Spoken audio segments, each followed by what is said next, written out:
Welcome to Ted DSC for you channel. So ఈ video July 2025 current అఫైర్స్కి సంబంధించింది. Current అఫైర్స్తో పాటు రిలేటెడ్గా ఉన్నటువంటి జీకే మ్యాటర్ కూడా యాడ్ చేయడం జరిగింది. ఆల్ కాంపిటేటివ్ ఎగ్జామ్స్కి ఉపయోగపడుతుంది. UPSC, APPSC, DSC.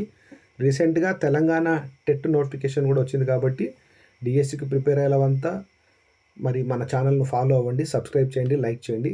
ముఖ్యంగా ఏపీ మరియు తెలంగాణ రాష్ట్రాల్లో డీసెట్ 2026 రాస్తున్న విద్యార్థులకు మన ఛానల్లో general knowledge and current affairs upload చేయడం జరుగుతూ ఉంది. సో మన ఛానల్ను సబ్స్క్రైబ్ చేసుకోండి, లైక్ చేయండి, షేర్ చేయండి. ఎందుకంటే మీకు జనరల్ నాలెడ్జ్ అండ్ కరెంట్ అఫైర్స్కు సంబంధించి 5 మార్క్స్ ఉంటాయన్నమాట. ప్రతి సింగిల్ మార్క్ కూడా మీ ర్యాంకును డిసైడ్ చేస్తుంది. కాబట్టి జాగ్రత్తగా ప్రిపేర్ అవ్వండి. Best of luck. మరి మ్యాటర్లోకి వెళ్దాము. క్వశ్చన్ నెంబర్ 1, అంతర్జాతీయ న్యాయ సంక్షేమ దినోత్సవం అంటే ఇంటర్నేషనల్ జస్టిస్ వెల్ఫేర్ డే ప్రతి సంవత్సరం ఏ రోజున జరుపుకుంటారు? ప్రశ్న అనమాట.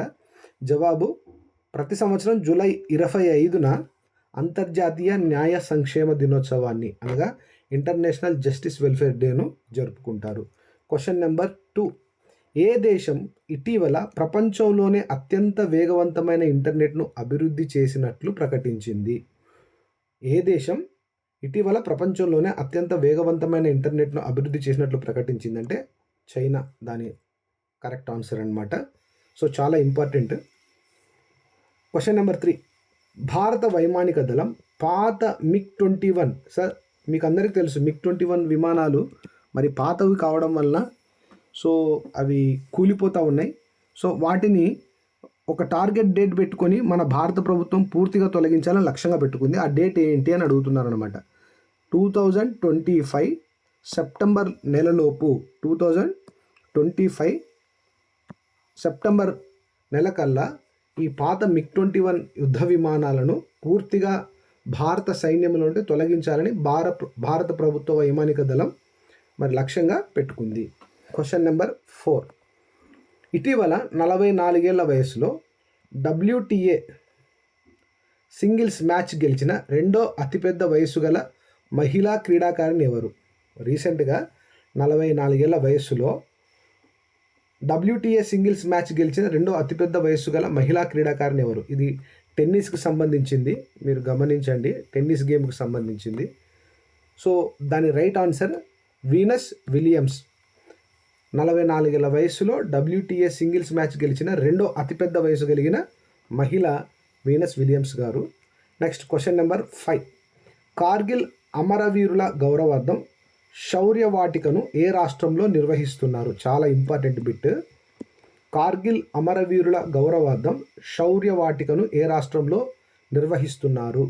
సో జవాబు రాజస్థాన్ రాష్ట్రంలో కార్గిల్ అమరవీరుల గౌరవార్థం శౌర్య వాటికను మరి నిర్మిస్తున్నారన్నమాట. నెక్స్ట్ ఇంటర్నేషనల్ లెవెల్లో చూద్దాము. అవార్డులు, UNO అవార్డులు చూద్దాము. 2025 జూలై 15న UNO నిర్వహించిన ప్రపంచ యువ నైపుణ్యాల దినోత్సవం ప్రధాన లక్ష్యం ఏంటి? ప్రధాన లక్ష్యం ఏమిటి అని అడుగుతున్నాడు. 2025 జూలై 15న UNO నిర్వహించిన ప్రపంచ యువ నైపుణ్యాల దినోత్సవం ప్రధాన లక్ష్యం ఏంటంటే యువతకు ఉపాధి కల్పించడం, యూత్ ఎంప్లాయ్మెంట్. క్వశ్చన్ నెంబర్ 7, భారత సుప్రీంకోర్టు న్యాయమూర్తులను ఎవరు నియమిస్తారు? Important bit. డీసెట్ రాసే వాళ్ళందరూ కూడా నోట్ చేసుకోండి. డీసెట్ ఎంట్రన్స్ ఎగ్జామ్ రాసేవాళ్ళు. సో భారత సుప్రీంకోర్టు న్యాయమూర్తులను ఎవరు నియమిస్తారంటే రాష్ట్రపతి నియమిస్తారు. సో ఈ మరి సుప్రీంకోర్టు న్యాయమూర్తులకు సంబంధించి గుర్తుంచుకోవాల్సిన పాయింట్లు నేను ఇక్కడ ఇస్తా ఉన్నాను, గమనించండి. సుప్రీంకోర్టు న్యాయమూర్తులను రాష్ట్రపతి నియమిస్తారు. అంటే దేని సిఫారసు మేరకు రాష్ట్రపతి వీళ్ళను సుప్రీంకోర్టు న్యాయమూర్తులను నియమిస్తారంటే కొలీజియం సిఫారసుల మేరకు భారత రాష్ట్రపతి సుప్రీంకోర్టు న్యాయమూర్తులను నియమిస్తారు. అర్హత ఏంటంటే మరి ఒక సుప్రీంకోర్టు న్యాయమూర్తి కావాలంటే అర్హత ఏంటంటే కనీసం 5 ఏళ్ళు న్యాయమూర్తిగా లేదా 10 ఏళ్ళు న్యాయవాదిగా పనిచేసిన అనుభవం ఉండాలి. వయోపరిమితి గురించి మాట్లాడితే సుప్రీంకోర్టు న్యాయమూర్తులు 65 ఏళ్ల వయసు వరకు పదవిలో ఉంటారు. Point number 2. So point number 3 ఇది మనం ఇందాక చెప్పుకుంది. ప్రస్తుత పరిస్థితి ఏంటంటే 2025 ఆగస్టులో జస్టిస్ అలోక్ అరాధే మరియు జస్టిస్ విపుల్ ఎం పాంచోలి నియామకంతో కోర్టు పూర్తి సామర్థ్యాన్ని అంటే 34 మందికి చేరుకుంది. అంటే మీరు గమనించాలా, సుప్రీంకోర్టు యొక్క ఫుల్ స్ట్రెంత్ ఏంటంటే 34 మంది, అంటే 33 + 1 అంటే చీఫ్ జస్టిస్ అనమాట ఆ 1. సో 33 ప్లస్ చీఫ్ జస్టిస్ మొత్తం ఎంత అవుతారు? 34 అవుతారు. సో సుప్రీంకోర్టు యొక్క ఫుల్ స్ట్రెంత్ ఎంత అంటే ఫుల్ స్ట్రెంత్ 34 మెంబర్స్ అనమాట. నెక్స్ట్ చూద్దాం ఇదే సుప్రీంకోర్టు న్యాయమూర్తులకు సంబంధించి. భారత రాజ్యాంగంలో ఇది చాలా ఇంపార్టెంట్ చూడండి. భారత రాజ్యాంగంలో సుప్రీంకోర్టుకు సంబంధించిన అధికరణలు ఆర్టికల్స్ ఉన్నాయి కదా, ఆర్టికల్స్ మీద ఖచ్చితంగా ప్రశ్నలు వస్తాయి ఫ్రెండ్స్ కాంపిటేటివ్ ఎగ్జామ్స్లో. రాజ్యాంగంలోని 5వ భాగములో అధ్యాయం 4 కింద ఆర్టికల్ 124 నుండి 147 వరకు సుప్రీంకోర్టు నిర్మాణము, అధికారాలు, విధులను వివరిస్తాయి. అంటే రాజ్యాంగంలోని 5వ భాగము. సో 4th చాప్టర్ 4వ అధ్యాయం 4th చాప్టర్లో ఎక్కడి నుంచి ఎక్కడి వరకు అంటే 124 to 147 ఆర్టికల్స్ సుప్రీంకోర్టు యొక్క నిర్మాణాన్ని, అధికారాలను, విధులను వివరిస్తాయి మనకు. సో చాలా ఇంపార్టెంట్, గమనించండి. చూద్దాం ఒక్కొక్క ఆర్టికల్ చూద్దాం. ఆర్టికల్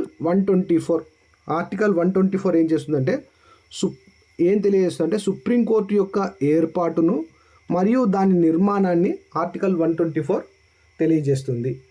సో అలాగే మరి ఆర్టికల్ 125 చూడండి, న్యాయమూర్తుల జీతభత్యాలను గురించి, అంటే సుప్రీంకోర్టు న్యాయమూర్తుల జీతభత్యాలను గురించి తెలియజేస్తుంది. Article 126 acting of chief justice నియామకం, చీఫ్ జస్టిస్ నియామకం ఎలా ఉండాలో ఆర్టికల్ 126 వివరిస్తుంది. అలాగే ఆర్టికల్ 127 అడ్హక్ న్యాయమూర్తుల నియామకం, అంటే కోరం లేనప్పుడు హైకోర్టు న్యాయమూర్తులను నియమించడం. అడ్హక్ అంటే న్యాయమూర్తుల నియామకానికి సంబంధించింది.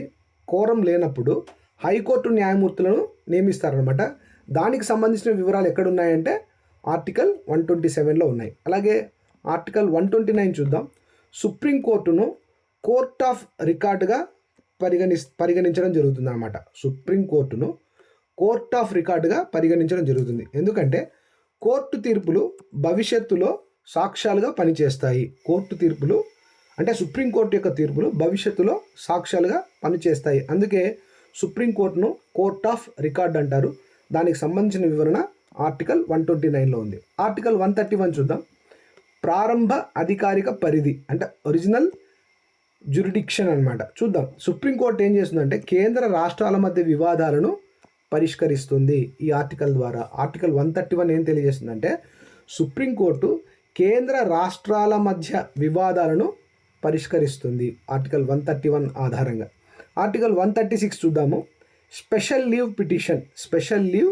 పిటిషన్ ఆర్టికల్ 136 అంటే ఏదైనా కోర్టు తీర్పుపై, బాగా గమనించండి, ఏదైనా కోర్టు తీర్పుపై అంటే కింది స్థాయి కోర్టులో ఒక తీర్పు వచ్చింటుంది కదా, దానికి సంబంధించి సుప్రీంకోర్టులో అప్పీలు చేసుకునే ప్రత్యేక అధికారమే స్పెషల్ లీవ్ పిటిషన్ అంటారనమాట. స్పెషల్ లీవ్ పిటిషన్ ఆర్టికల్ 136 దీన్ని తెలియజేస్తుంది. ఆర్టికల్ 137 చూడండి.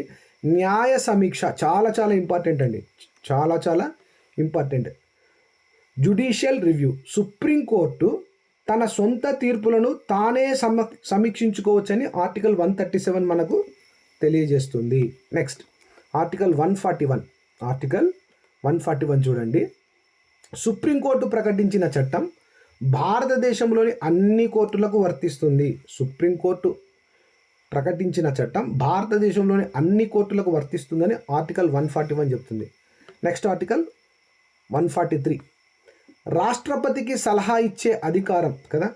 మొన్న రీసెంట్గా మరి ప్రెసిడెంట్ ఆఫ్ ఇండియాకు సుప్రీంకోర్టు సలహా ఇవ్వచ్చా లేదా అనే దాని మీద చాలా డిబేట్స్ జరిగాయి. చూడండి ఆర్టికల్ 143 ఏం చెప్తుందంటే రాష్ట్రపతికి సలహా ఇచ్చే అధికారం ఉంది అని చెప్తుంది. ఏదైనా చట్టపరమైన విషయంలో రాష్ట్రపతి సుప్రీంకోర్టు సలహాను కోరవచ్చు.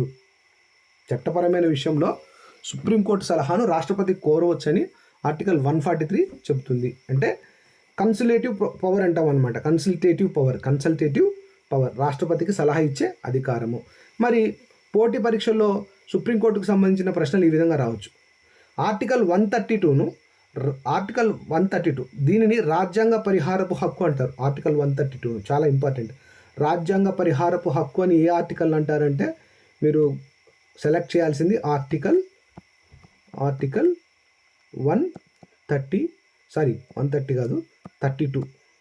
ఆర్టికల్ 32 రాజ్యాంగ పరిహారపు హక్కు అంటారు ఆర్టికల్ 32ను. సో ఇందాక నేను అన్నీ అక్కడ నుండి చెప్పుకుంటూ వచ్చాను కదా, 137 136 అట్లా, అందుకని చెప్పి 132 అన్నాను, సారీ. ఆర్టికల్ 32ను రాజ్యాంగ పరిహారపు హక్కు అంటారు. ప్రాథమిక హక్కుల ఉల్లంఘన జరిగినప్పుడు నేరుగా సుప్రీంకోర్టును ఆశ్రయించవచ్చు. ఇక్కడ రిట్లు జారీ చేసే అధికారం కూడా సుప్రీంకోర్టుకు ఉంటుంది. పౌరుల యొక్క ప్రాథమిక హక్కులకు ఉల్లంఘన జరిగినప్పుడు నేరుగా సుప్రీంకోర్టును ఆశ్రయించవచ్చు. దేని ప్రకారం అంటే ఆర్టికల్ 32 ప్రకారం. అందుకే దీనిని రాజ్యాంగ పరిహారపు హక్కు అంటారు. నెక్స్ట్, భాషకు సంబంధించి ఆర్టికల్ 348 ప్రకారం సుప్రీంకోర్టులో కార్యకలాపాలు అన్నీ కూడా ఇంగ్లీష్ భాషలోనే జరగాలని ఆర్టికల్ 348 తెలియజేస్తుంది. సుప్రీంకోర్టులో కార్యకలాపాలన్నీ ఇంగ్లీష్ భాషలోనే జరగాలని ఏ ఆర్టికల్ తెలియజేస్తుంది అంటే ఆర్టికల్ 348. అలాగే రిటైర్మెంట్ వయసు చూస్తే హైకోర్టు న్యాయమూర్తులకు 62 ఏళ్ళు అయితే సుప్రీంకోర్టు న్యాయమూర్తులకు 65 ఏళ్ళు. ఫ్రెండ్స్, చాలా ఇంపార్టెంట్. ఇక్కడ నుండి బిట్స్ రావడానికి ఆల్ కాంపిటేటివ్ ఎగ్జామ్స్లో అవకాశం ఉంది కాబట్టి మరి దీన్ని జాగ్రత్తగా చూడండి. Next question. సో ఇటీవల అంబేద్కర్ కే సందేశ్ అనే పుస్తకాన్ని రచించిన వారు ఎవరు?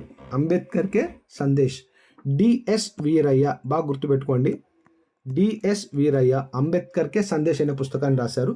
అంబేద్కర్ గురించి కొన్ని విషయాలు చూద్దాం. అంబేద్కర్ తనను ఫాలో అయ్యే వాళ్లకు కొన్ని శక్తివంతమైన సందేశాలు ఇచ్చారు. అదేంటంటే మొదటగా బోధించు, తర్వాత సమీకరించు, తర్వాత పోరాడు. ఈ మూడు కూడా అంబేద్కర్ యొక్క ప్రధాన సందేశం. తనను వెంబడించే వాళ్ళకి ఆయన ఇచ్చినటువంటి ప్రధాన సందేశాలు అనమాట. బోధించు అని ఎందుకన్నాడంటే విద్య ద్వారానే అజ్ఞానం తొలగిపోతుందని అంబేద్కర్ నమ్మాడు. సమీకరించు, హక్కుల సాధన కోసం అందరూ ఐక్యంగా ఉండాలి అన్న విషయాన్ని నొక్కి చెప్పడానికి సమీకరించు అన్న సందేశాన్ని ఇచ్చాడు. పోరాడు, అన్యాయం జరిగినప్పుడు శాంతియుత మార్గంలో హక్కుల కోసం పోరాడాలి అని అంబేద్కర్ పిలుపునిచ్చాడు. సో అంబేద్కర్ యొక్క అత్యంత శక్తివంతమైన సందేశం ఏంటంటే బోధించు, సమీకరించు, పోరాడు. పోరాడంటే శాంతియుత మార్గంలో పోరాడమని పిలుపునిచ్చినాడు అనమాట అన్యాయం జరిగినప్పుడు. నెక్స్ట్ గమనించండి, అంబేద్కర్ తన సందేశాలను వివిధ పుస్తకాల రూపంలో ప్రపంచానికి అందించారు. అందులో కొన్ని పుస్తకాలు చూద్దాం. అన్నిలేషన్ ఆఫ్ క్యాస్ట్, కుల నిర్మూలనకు సంబంధించిన పుస్తకం ఇది. కుల వ్యవస్థలోని లోపాలను దానిని ఎలా అంతం చేయాలో కూడా ఈ పుస్తకంలో మరి అంబేద్కర్ గారు వివరించారు. అన్నిలేషన్ ఆఫ్ క్యాస్ట్ అనే పుస్తకంలో వివరించాడు. అలాగే ఆయన రాసిన రెండో పుస్తకం the Buddha and his Dhamma. ఈ పుస్తకంలో ఏం తెలియజేశాడంటే బౌద్ధ మతం ద్వారా శాంతి మరియు సమానత్వాన్ని ఎలా సాధించవచ్చో అంబేద్కర్ రాసినటువంటి ద బుద్ధ అండ్ హిస్ ధమ్మలో తెలియజేశాడు. Last one, who were the Shudras అనే పుస్తకం అంబేద్కర్ రాశాడు. శూద్రుల చరిత్ర ఉంది ఇందులో. అలాగే వారి సామాజిక స్థితిపై లోతైన విశ్లేషణ కూడా అంబేద్కర్ మరి హూ వర్ ద శూద్రాస్ అనే తన పుస్తకంలో వివరించాడనమాట. సో తర్వాత నెక్స్ట్ పాయింట్, అంబేద్కర్కి సంబంధించి సామాజిక మరియు రాజకీయ సందేశాలు. రాజ్యాంగ నైతికత గురించి అంబేద్కర్ మాట్లాడాడు. చట్టం ముందు అందరూ సమానమే అని, రాజ్యాంగాన్ని గౌరవించడం పౌరుల బాధ్యత అని అంబేద్కర్ తెలియజేశాడు. మహిళా సాధికారికత చాలా ఇంపార్టెంట్. చూడండి, ఒక అద్భుతమైన కొటేషన్ ఇచ్చాడు. ఒక సమాజం ఎంత అభివృద్ధి చెందిందో తెలుసుకోవడానికి ఆ సమాజంలోని మహిళలు సాధించిన ప్రగతిని నేను కొలమానంగా తీసుకుంటాను అని ఆయన సందేశం ఇచ్చాడనమాట అంబేద్కర్ గారు. ఒక సమాజం ఎంత అభివృద్ధి చెందిందో తెలుసుకోవాలంటే ఆ సమాజంలో మహిళలు సాధించిన ప్రగతిని నేను కొలమానంగా తీసుకుంటాను, అంటే స్కేల్గా తీసుకుంటాను, ప్రామాణికంగా తీసుకుంటానని అంబేద్కర్ సందేశం ఇచ్చారు. ప్రజాస్వామ్యం గురించి ఆయన ఏమన్నారంటే కేవలం ఓటు వేయడమే ప్రజాస్వామ్యం కాదు, అది సామాజిక ఆర్థిక సమానత్వానికి దారి తీయాలని ఆయన ఆకాంక్షించారు. కేవలం ఓటు వేయడమే ప్రజాస్వామ్యం కాదు, ఆ ఓటు అనేది సామాజిక మరియు ఆర్థిక సమానత్వానికి దారి తీయాలని అంబేద్కర్ గారు ఆశించారు. మరి అంబేద్కర్కు సంబంధించి కొన్ని ఉపయోగపడే బిట్స్ కూడా చూద్దాం. అంబేద్కర్ గారిని మీకు అందరికీ తెలుసు రాజ్యాంగ పితామహుడు అంటారు, ఫాదర్ ఆఫ్ ఇండియన్ కాన్స్టిట్యూషన్ అని పిలుస్తారు. ఈయన స్థాపించిన పార్టీలు ఉన్నాయి కొన్ని రాజకీయ పార్టీలు లాగానే. ఇండిపెండెంట్ లేబర్ పార్టీ ఒకటి, షెడ్యూల్డ్ కాస్ట్ ఫెడరేషన్ ఒకటి, 2 పార్టీలను స్థాపించారు, గుర్తుపెట్టుకోవాలి. ఇండిపెండెంట్ లేబర్ పార్టీ ఒకటి, షెడ్యూల్డ్ కాస్ట్ ఫెడరేషన్ ఒకటి. అంబేద్కర్ నడిపిన పత్రికలు కూడా ఉన్నాయి. ఒకటేమో మూక్ నాయక్, రెండోదేమో బహిష్కృత్ భారత్. చాలా ఇంపార్టెంట్ అండి ఇదంతా కూడా కాంపిటేటివ్ ఎగ్జామ్స్కి, మీరు జాగ్రత్తగా ఫాలో అవ్వండి. సో నెక్స్ట్ క్రీడలకు సంబంధించిన బిట్స్ చూద్దాము. 15వ హాకీ ఇండియా సబ్ జూనియర్ జాతీయ ఛాంపియన్షిప్ 2025 విజేత ఎవరు? 15వ హాకీ ఇండియా సబ్ జూనియర్ మహిళల జాతీయ ఛాంపియన్షిప్ 2025 విజేత ఎవరు అంటే హర్యానా రాష్ట్రం. అలాగే నెక్స్ట్ క్వశ్చన్, పారిస్ ఒలింపిక్స్ 2024లో మహిళల హాకీలో గోల్డ్ మెడల్ సాధించిన దేశం ఏది? పారిస్ ఒలింపిక్స్ 2024లో మహిళల హాకీలో గోల్డ్ మెడల్ సాధించిన దేశం ఏదంటే నెదర్లాండ్స్. కొన్ని జూలై నెలలో ముఖ్యమైన తేదీలు చూడండి. జూలై 1 జాతీయ వైద్యుల దినోత్సవం, నేషనల్ డాక్టర్స్ డే. జూలై 1 అన్నమాట. ప్రతి సంవత్సరం జూలై 1న నేషనల్ డాక్టర్స్ డేగా జాతీయ వైద్యుల దినోత్సవంగా సెలబ్రేట్ చేసుకుంటారు. అదే జూలై 1 చార్టెడ్ అకౌంటెంట్స్ సిఏ దినోత్సవంగా చేసుకుంటారు. చార్టెడ్ అకౌంటెంట్స్ మీకు తెలుసు కదా, కామర్స్ సబ్జెక్ట్ అనమాట ఇది. సో బ్యాంక్స్, బిజినెస్కి సంబంధించినటువంటి చార్టెడ్ అకౌంటెంట్స్ ఉంటాయి. దానికి సంబంధించి జూలై 1ను చార్టెడ్ అకౌంటెంట్స్ డేగా సెలబ్రేట్ చేసుకుంటారు. సో జూలై 1న 2 ఉన్నాయి. ఒకటి నేషనల్ డాక్టర్స్ డే, రెండవది చార్టెడ్ అకౌంటెంట్స్ డే. జూలై 2 ప్రపంచ యూఎఫ్ఓ దినోత్సవం. యూఎఫ్ఓ దినోత్సవం అంటే అన్ఐడెంటిఫైడ్ ఫ్లయింగ్ ఆబ్జెక్ట్స్ అంటే మరి విశ్వంలో గుర్తించలేనటువంటి కొన్ని ఆబ్జెక్ట్స్ కదా, ఫ్లయింగ్ ఆబ్జెక్ట్స్ ఉన్నాయి అని చాలామంది నమ్ముతూ ఉన్నారు. సో దానికి సంబంధించి జూలై 2ను ఎవ్రీ ఇయర్ యూఎఫ్ఓ దినోత్సవంగా ప్రకటిస్తారు. జూలై 11 చాలా ఇంపార్టెంట్ ఇది బిట్, ఇది గుర్తుపెట్టుకోండి. ఎందుకంటే ఇప్పుడు జనగణన జరుగుతుంది కరెంటు. చూడండి, జూలై 11న ప్రపంచ జనాభా దినోత్సవంగా సెలబ్రేట్ చేస్తారు. జూలై 11ను ప్రపంచ జనాభా దినోత్సవంగా సెలబ్రేట్ చేస్తారు. జూలై 15 ప్రపంచ యువ నైపుణ్యాల దినోత్సవం. జూలై 15ను ప్రపంచ యువ నైపుణ్యాల దినోత్సవంగా సెలబ్రేట్ చేస్తారు. జూలై 18 నెల్సన్ మండేలా అంతర్జాతీయ దినోత్సవంగా సెలబ్రేట్ చేసుకుంటారు. జూలై 18. జూలై 26 చాలా ఇంపార్టెంట్, కార్గిల్ విజయ్ దివాస్గా సెలబ్రేట్ చేస్తారు. మనకు చాలా ఇంపార్టెంట్ అండి ఇండియన్స్కు. జూలై 26ను కార్గిల్ విజయ్ దివాస్గా సెలబ్రేట్ చేస్తారు. జూలై 28 ప్రపంచ హెపటైటిస్ దినోత్సవంగా సెలబ్రేట్ చేస్తారు. ఇది కూడా చాలా ఇంపార్టెంట్, ఎందుకంటే హెచ్ఐవి లాగానే హెపటైటిస్ కూడా మరి ప్రాణాంతకమైనటువంటి వ్యాధి. సో జూలై 28న ఇది లివర్కి వస్తుందన్నమాట. సో దానికి సంబంధించి అవేర్నెస్ క్రియేట్ చేయడానికి ప్రతి సంవత్సరం జూలై 28న ప్రపంచ హెపటైటిస్ దినోత్సవంగా సెలబ్రేట్ చేస్తారు. జూలై 29 అంతర్జాతీయ పులుల దినోత్సవం, ఇంటర్నేషనల్ టైగర్స్ డే, అంతర్జాతీయ పులుల దినోత్సవంగా సెలబ్రేట్ చేస్తారు. ఫ్రెండ్స్, మన వీడియోను రెగ్యులర్గా ఫాలో అవ్వండి, మన ఛానల్ను సబ్స్క్రైబ్ చేయండి, లైక్ చేయండి, షేర్ చేయండి. మరిన్ని వీడియోస్తో మేము ముందుకు వస్తాను. నెక్స్ట్ వీడియోలో మరి ఆగస్ట్ 2025 యొక్క కరెంట్ అఫైర్స్తో మీ ముందుకు వస్తాను. Thank you one and all.